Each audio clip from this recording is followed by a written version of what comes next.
Additional films of the southern France invasion indicating the extensive preparations for the opening of the Fourth Front in the grand strategy to smash the Nazi European fortress. At a staging area in Naples, trucks, ambulances, jeeps, tanks, half-tracks, and other battle equipment are ready for quick loading.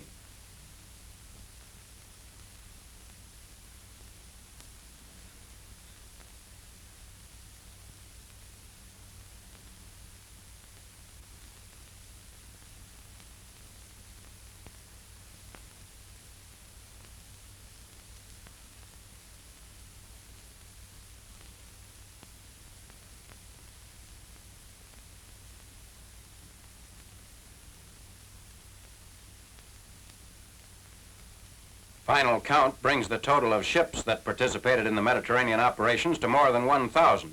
All reached the assault area without opposition.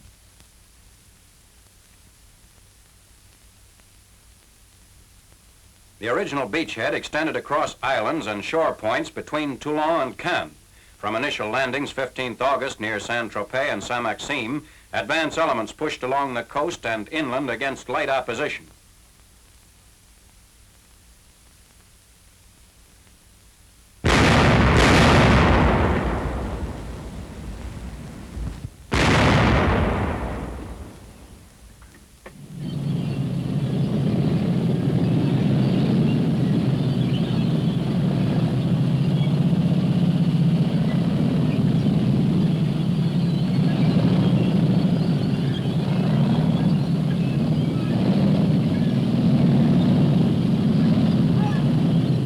Saint-Raphael, 18th August. Allied emplacements at the rim of the beachhead below Cannes. A captured German pillbox utilizing a tank turret mounts 20mm and caliber 50 guns. A bulldozer hits a teller mine hidden in a roadblock.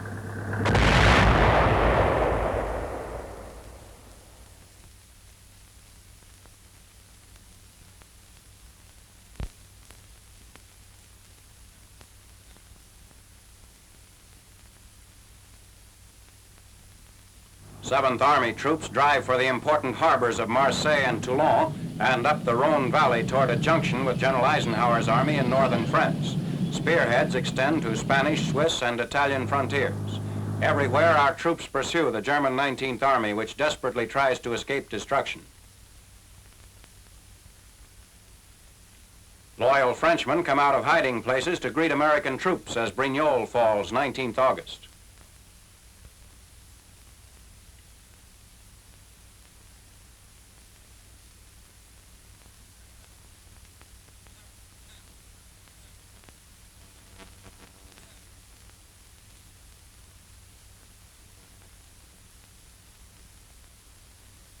By September, several hundred miles of the Mediterranean coastline are under Allied control.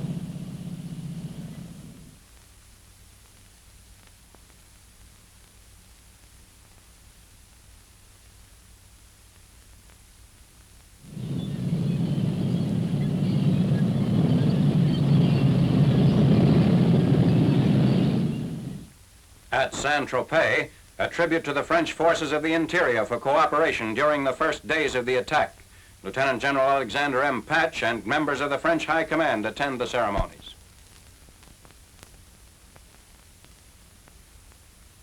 The Patriots are now reported to control 14 departments in southern France, totaling 50,000 square miles. They've not only been active in sabotaging the enemy's lines of communications, but have tied down substantial German forces.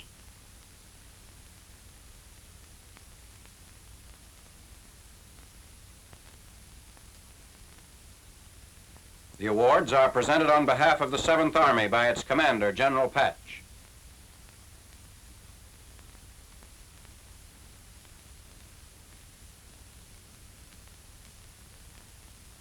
After 4 years of underground activity, the FFI meets an ally on liberated French soil.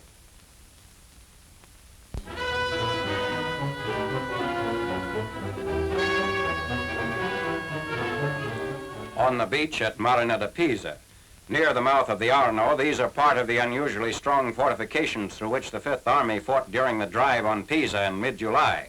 They were still under construction when the Germans were forced to retreat across the river. Reinforced with steel, the concrete walls are 10 feet thick.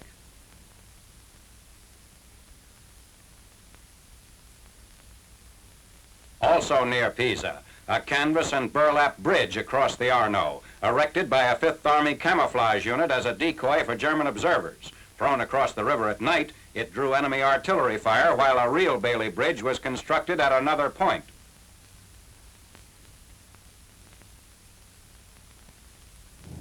At Florence in mid-August, armored cars of the British Eighth Army enter the Piazza Vittorio Emanuele. Liberated Florentines give an enthusiastic reception to the Tommies, driving some of the first armored vehicles to cross the Arno into the northern section of the city. Relief is brought after the greater part of the city, lying between Allied and German lines, had been without food, water, and lights for several days. Troops of the Eighth Army pushed north to eliminate Nazi pockets beyond the Mugnoni Canal, which runs through the outskirts of the city.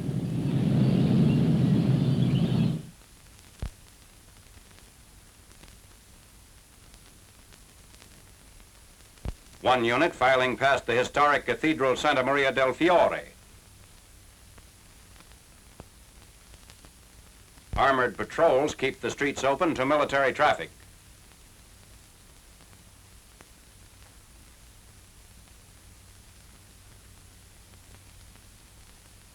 Ponte Vecchio.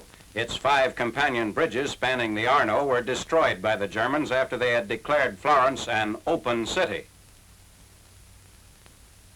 Citizens of Florence crossed the Arno, returning to their homes in the northern section. This rubble is all that is left of the Ponte alla Grazia, a bridge which stood for 700 years before it was destroyed by the retreating Nazis. On the one remaining bridge, the wreckage of shops was heavily mined.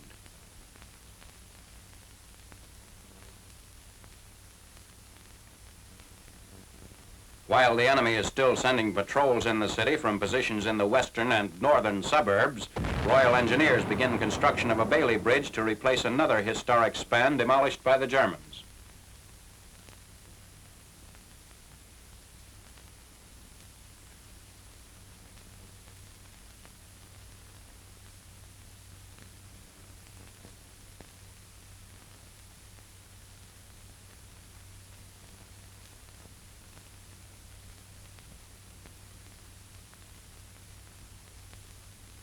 Two days later, the Bailey Bridge is open to military traffic.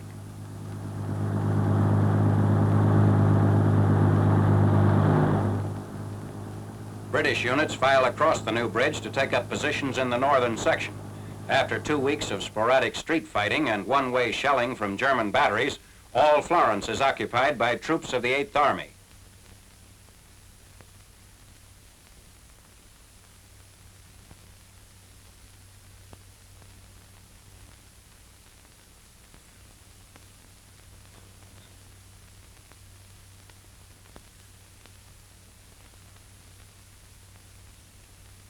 On 19th August, Prime Minister Churchill, with Lieutenant General Mark W. Clark, inspects units of the Fifth Army in the Leghorn area.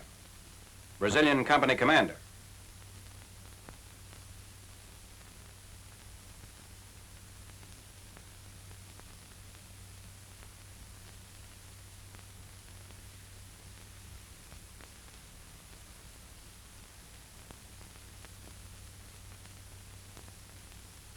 The Prime Minister addresses Fifth Army troops.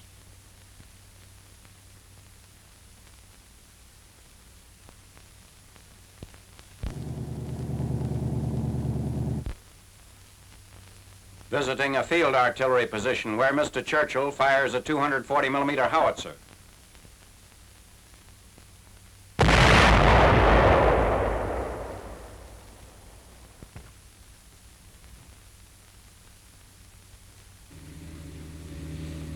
En route to Leghorn Harbor for a tour of inspection.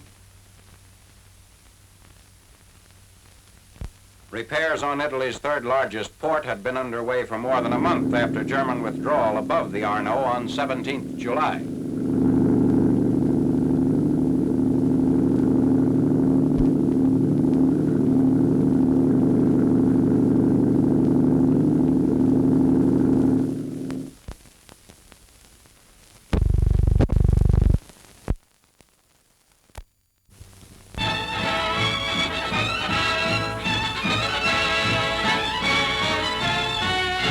seized enemy film allegedly depicting a Nazi counterattack east of Saint-Lô as infantry of the U.S. First Army endeavors to break through stubborn German defenses 17th and 18th July.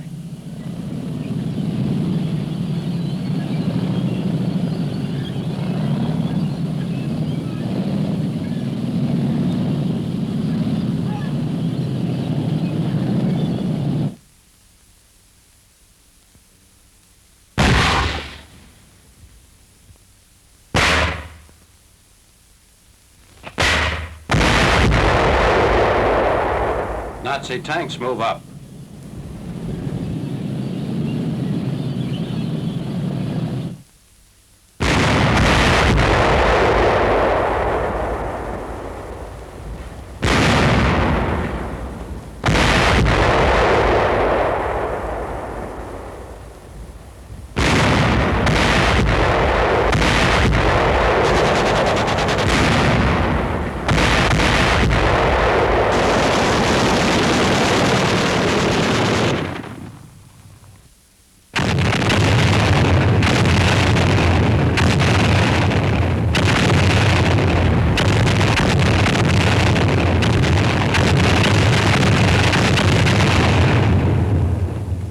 A disabled Sherman tank.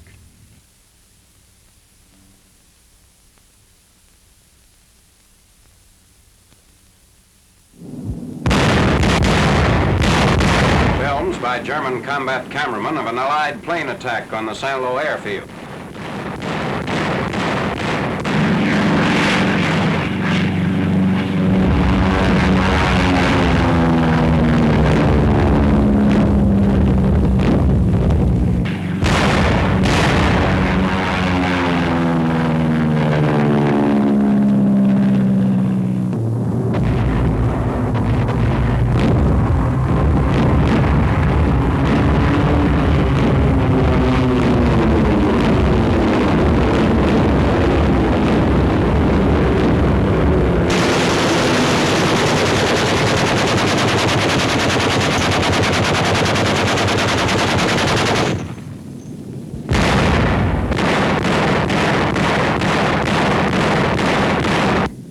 B-25 shot down by heavy anti-aircraft fire.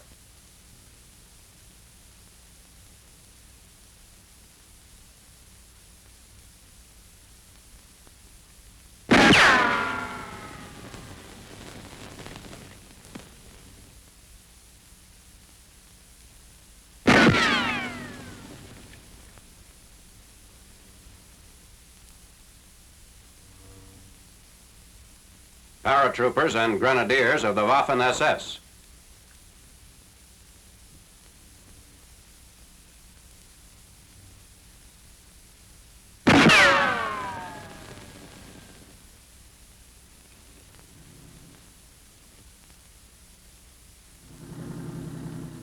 British equipment supposedly wrecked in the Saint-Lô area. Actually, there were no British ground forces engaged in the Saint-Lô area. This scene has been arbitrarily included in the subject by German film editors.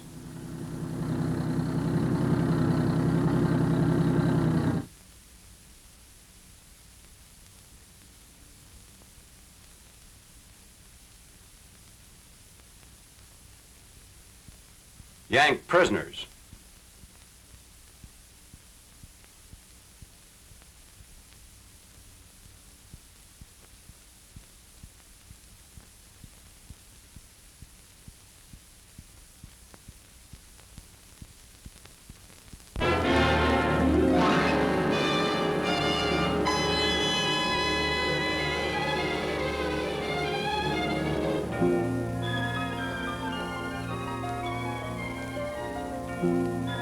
Sixth Army troops leave a Southwest Pacific staging area for the Sansepor coastal area of Netherland, New Guinea. The move represents a leap of nearly 200 miles from previous advanced positions on Numfor Island.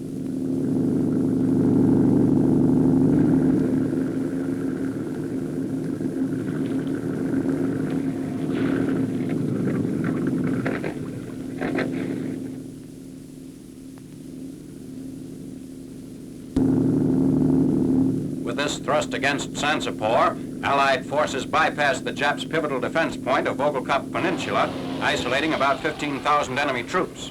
It culminates 13 months of successive amphibious operations, advancing our lines more than 1,200 miles along the New Guinea coast.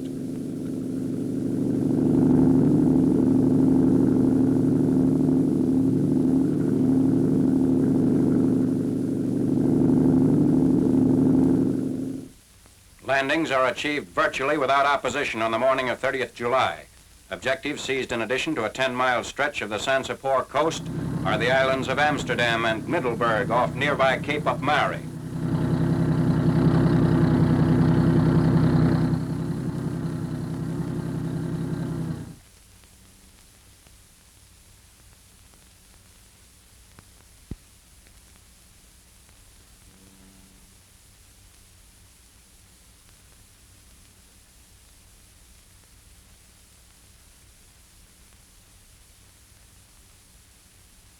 Engineer reconnaissance reports Sansepor's terrain suitable for airfields, within bomber range of Halmahera Island and the enemy's Netherlands East Indies defenses. Barely more than 600 airline miles away is Mindanao in the Philippines.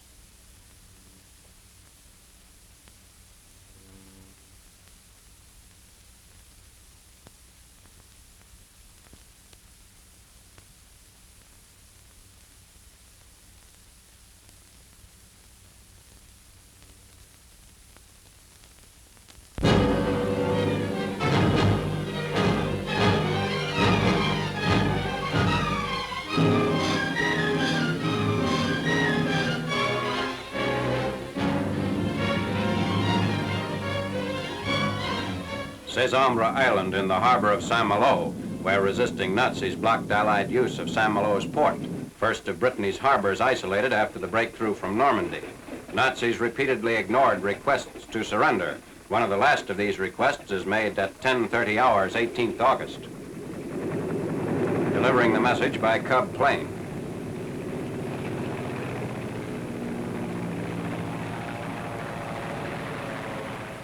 Refusing to surrender, the Nazi garrison is once more attacked, this time from a hill near Dinard, where Americans used captured Nazi self-propelled 155mm howitzers. Capitulation came only after a siege of more than 3 weeks.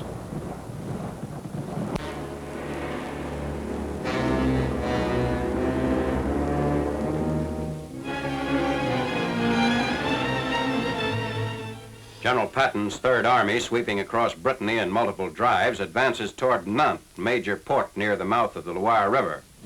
Entering Nantes 10th August after slight opposition.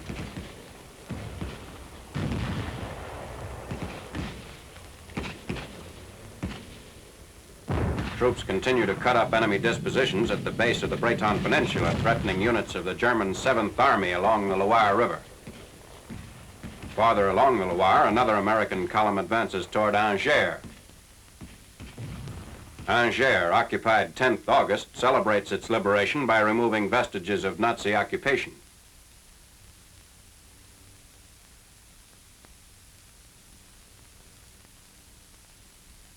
Maquis recruits are instructed in the use of firearms. These are patriots of the French underground movement, men who resisted Nazi domination for 4 years.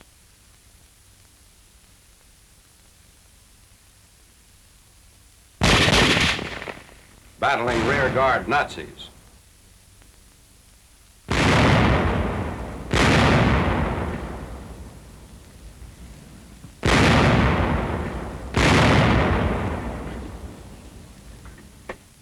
Units of the Third Army consolidate the line along the Loire and press on east toward Orleans.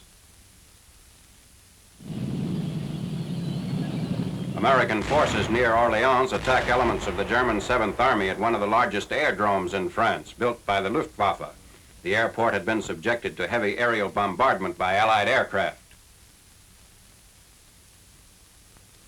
Tired GIs salvaging inner spring mattresses from the airdrome's administration building. A 2,000-pound German bomb, one of many placed at intervals on the airfield to prevent the landing of Allied planes.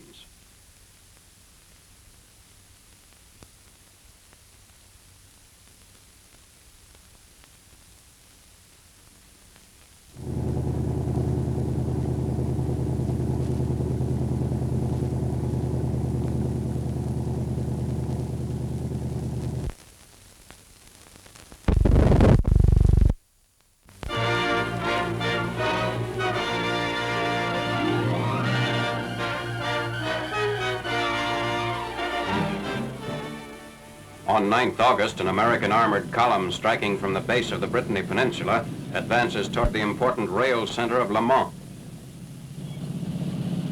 Infantry occupy the city of Le Mans 10th August after covering 55 miles in 36 hours. French civilians loot a German warehouse at the railroad yard in Le Mans. Supplies reach Le Mans from Cherbourg, a distance of 170 rail miles. French civilians and members of the Free French Army Work Battalion aid in sending supplies to the front lines.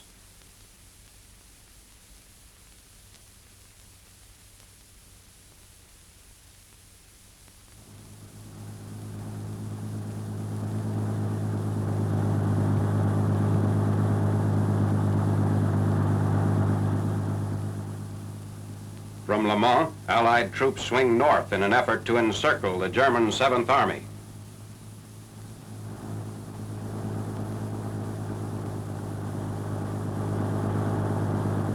French patriots demonstrate how they maintained contact with Allied forces by means of an improvised radio. Despite a German headquarters next door, news of Allied activities was received from D-Day until the time of liberation. Power was generated by an old motor and a bicycle. On 12th August, an armored column enters Alençon, narrowing the German escape route. Allied forces advance north to the town of Sète, steadily compressing the pocket holding 80,000 of General von Kluge's desperate 7th Army. Brigadier General Jacques-Philippe Leclerc arrives at a forward echelon to consult with members of his staff. A French-manned American tank that received a direct hit from a German 88mm gun. Shelling Argentan. Through the city passes the main lateral road along which the whole German left and center would expect to retire. Direct hit on a German ammo truck.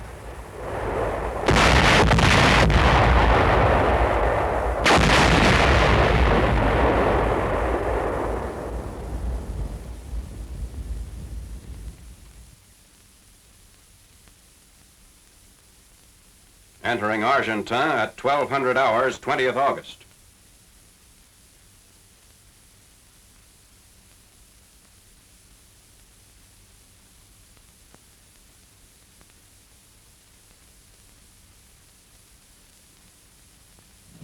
Meanwhile, British forces strike south from Caen.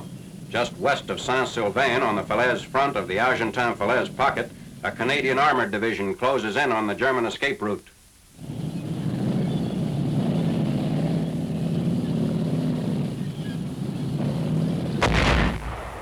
On the Vire-Mortain front at the extreme western end of the Falaise-Argentan pocket, artillery units of the American First Army repelled strong enemy attempts to break through our positions to the sea and cut supply lines of the Third Army. Entering Gatemo north of Mortain, 11th August. Armored vehicles advance on Mortain after throwing back another enemy counterattack, one of the most decisive actions of the campaign. Mortain, after changing hands several times, is occupied 13th August.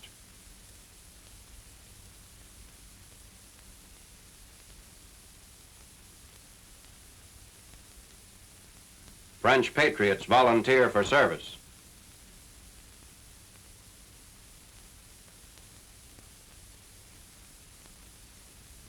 American forces narrow the German escape route in the Argentan sector, entering La Ferté-Macé, 14th August.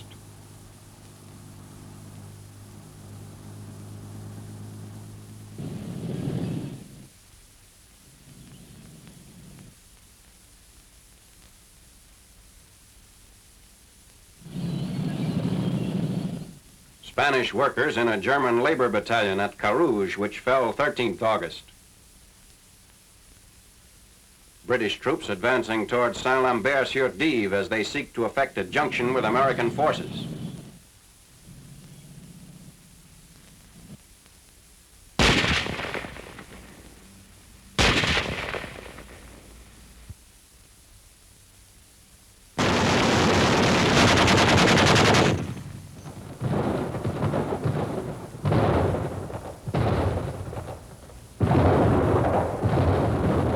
Mongol prisoners.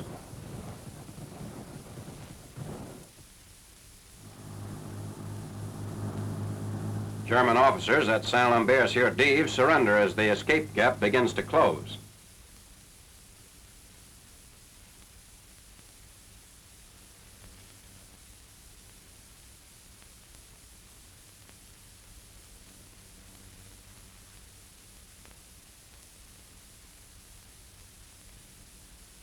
Nazis rounded up by French forces of the interior.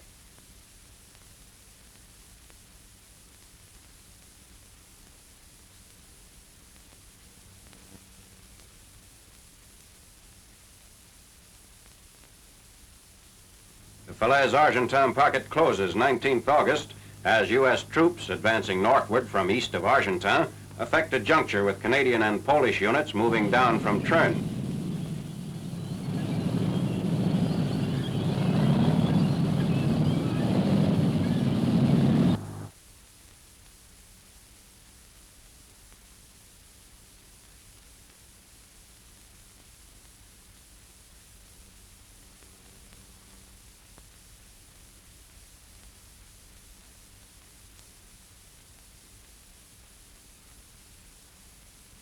Preparing to fire a request to surrender to remnants of the trapped German 7th Army.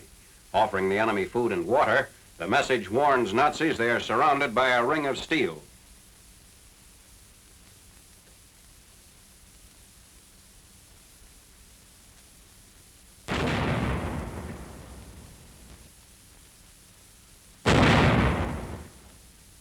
Captured German Lieutenant General Otto Elfelt and 2 of his staff at Nonne-la-Pin. 10,000 Nazis caught in the Falaise Argentin pocket are imprisoned in a concentration camp formerly used by the Germans.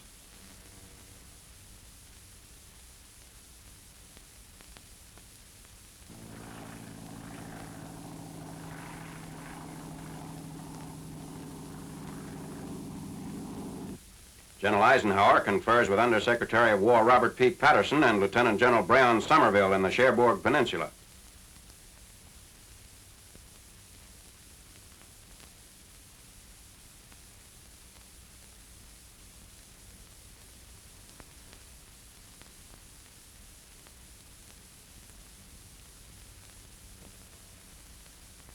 British Foreign Secretary Anthony Eden.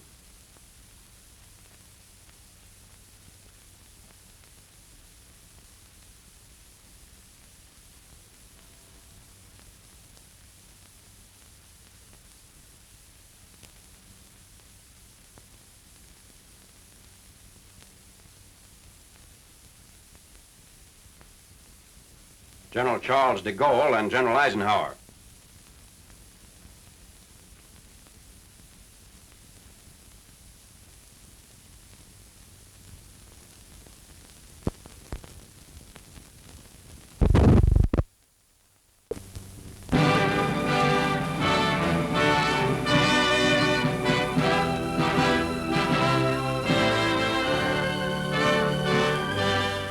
French patriots take up arms for a march toward Paris. From a hay-lofted Chartres 45 miles outside the capital, they remove long-hidden weapons.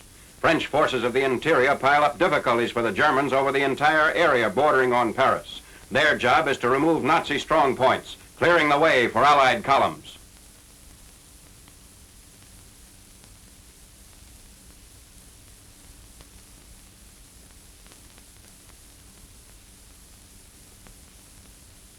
Demolition fires set by the Germans within the city.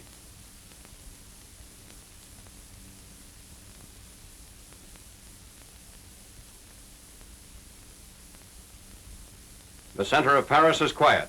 A French cameraman photographed these scenes before the first uprisings of 18th August. FFI headquarters. 50,000 adequately armed Maquis soldiers await the signal to rise from hideouts in the Montparnasse and Montmartre sectors. At this command post, a command post within Nazi-held Paris, the FFI maps its strategy.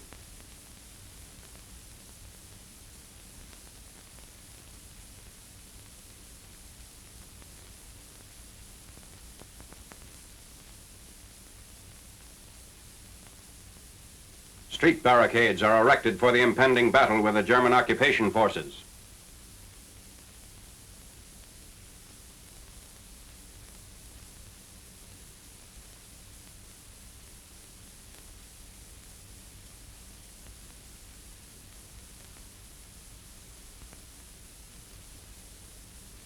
The street fighting begins. German troops in Paris number 10,000. The Cross of Lorraine identifies a French tank participating in the fighting. A few de Gaullist patrols have filtered into the city.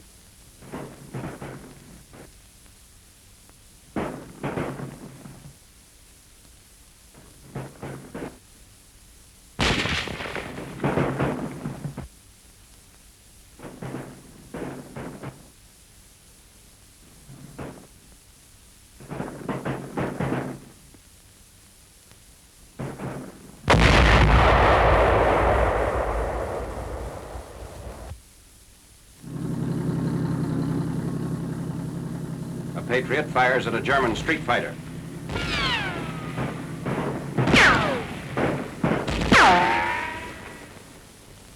The fatally wounded Nazi soldier is quickly disarmed.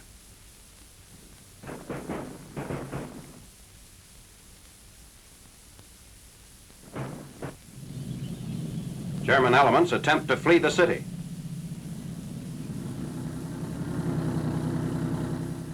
The FFI takes hundreds of prisoners, but still faces strong opposition.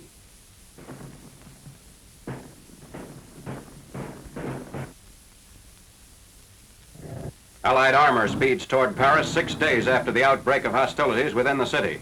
Vehicles are halted while Frenchmen remove roadblocks set up by the retreating enemy.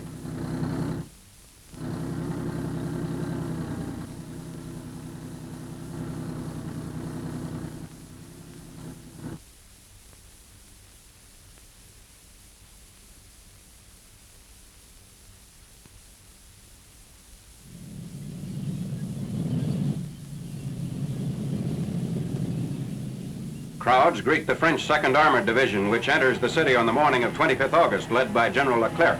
They arrived accompanied by American units on orders from General Bradley to clean up the remaining Germans inside Paris. First patrols of the 2nd Division had entered Paris the night before to occupy German headquarters at Hotel de Ville and the police prefecture.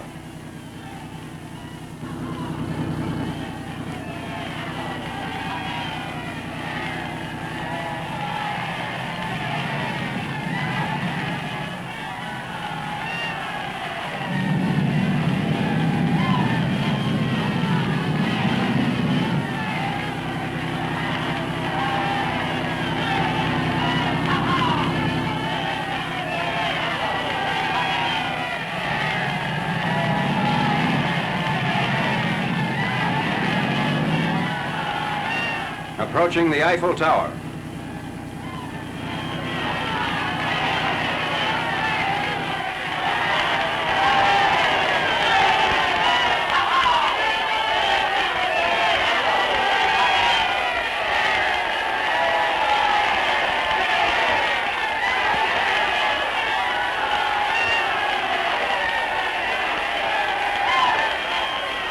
Street fighting flares up at frequent intervals.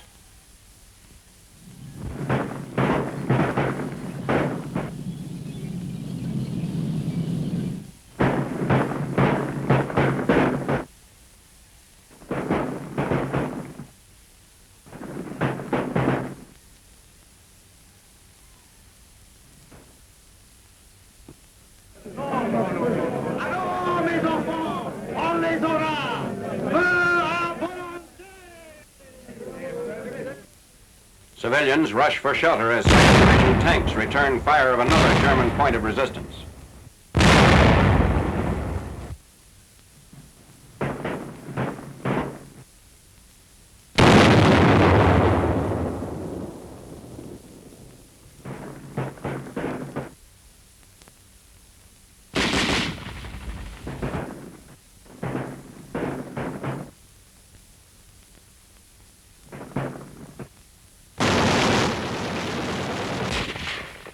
Shelling the École Militaire, where German snipers are still entrenched.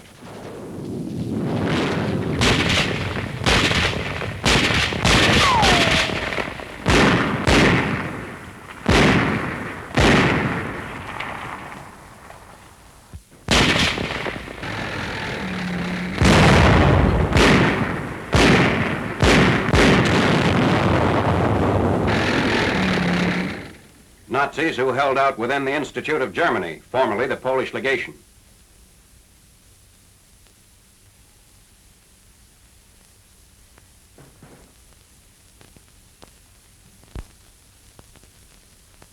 Prisoners sweep the streets in front of German headquarters at the Hotel Majestic.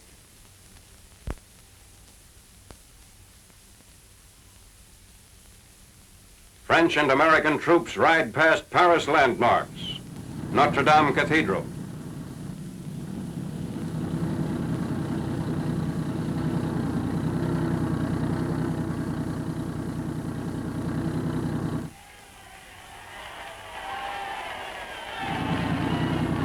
Through the Place de la Concorde toward the Champs-Élysées and the Arc de Triomphe.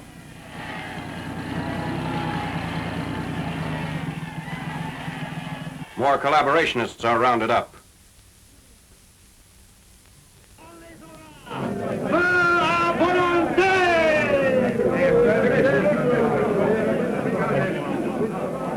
Prisoners are hissed and manhandled by the excited crowds. At 1700 hours, Friday, 25th August, Lieutenant General von Scholtitz, commander of the Paris region, had officially surrendered the German garrison.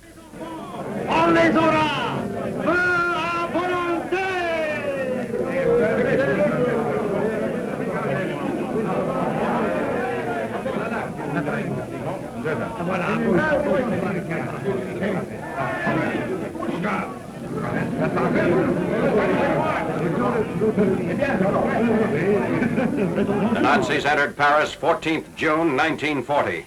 Today, it is the first continental capital of a full-fledged ally to be freed from Nazi domination.